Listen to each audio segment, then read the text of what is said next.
You promised yourself this time would be different. New person, fresh start. And then 3 months later, you're back in the exact same situation. Different face, different name, but somehow the same emotional unavailability, the same hot and cold, the same cycle of hope and disappointment. This isn't a coincidence, and it's not bad luck. There is a psychological reason this keeps happening to you, and it starts in childhood. Psychologists call it your love map. It's an unconscious blueprint your brain builds before you even hit your teenage years. This love map is built from every relationship you witnessed growing up. Your parents, your caregivers, the emotional patterns in your home. Your brain watched all of it and quietly took notes. It built a template of what love looks and feels like.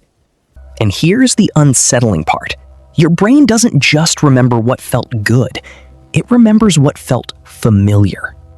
Familiar and good are not the same thing, but your brain treats them like they are. So if you grew up around emotional unavailability, chaos, criticism, or inconsistency, your nervous system learned to call that love. And as an adult, when you meet someone calm, consistent, and emotionally available, it can feel boring or even suspicious. But when you meet someone who pulls away, keeps you guessing, or runs hot and cold, that feels like chemistry, like electricity. That electricity isn't attraction. It's recognition. Your nervous system saying, I know this feeling. I've felt this before. This is called attachment theory, developed by psychologist John Bowlby in the 1960s and expanded by researcher Mary Ainsworth. They found that how your earliest caregivers responded to your needs shaped how you attach to people for the rest of your life. There are 3 main attachment styles: secure, anxious, and avoidant. Most people in repeating patterns have anxious or avoidant styles.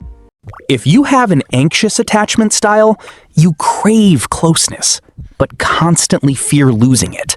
You over-explain. You over-apologize. You chase. And who do anxious attachers almost always end up with? Avoidance.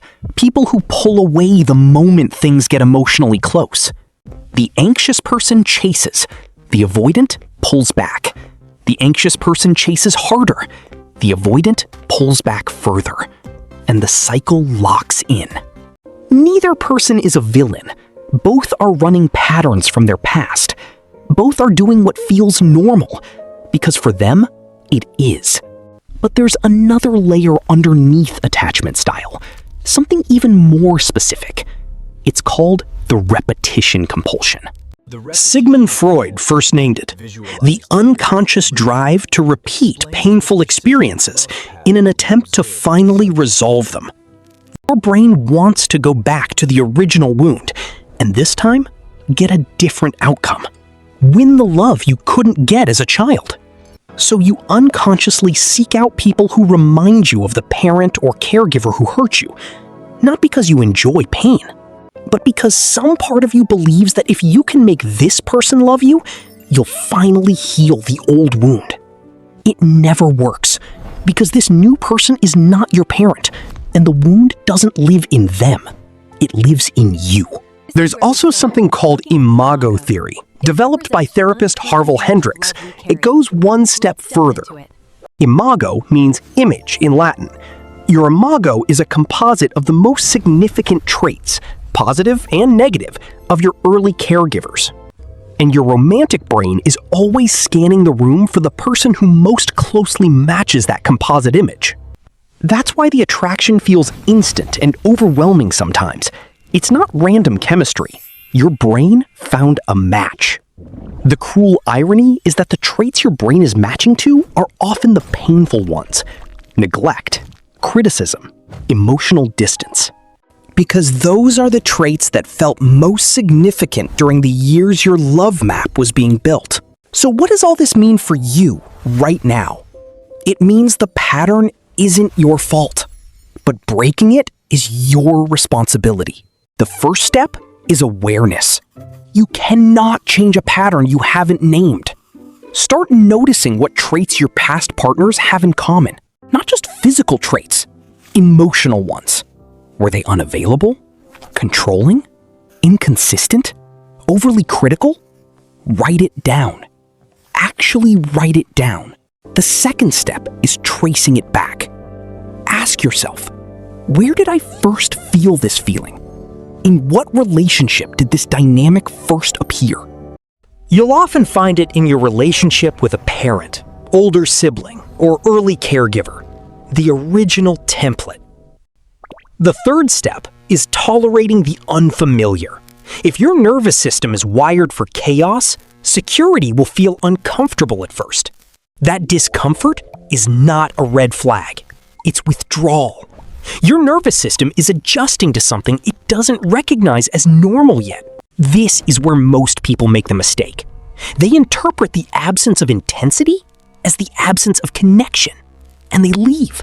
Real love doesn't always arrive with fireworks. Sometimes it arrives quietly, and your nervous system needs time to learn to trust quiet. The fourth step, and this is the most important one, is working with a therapist who understands attachment patterns. Not because something is wrong with you, but because these patterns are deep-rooted, and a trained professional can help you rewire faster.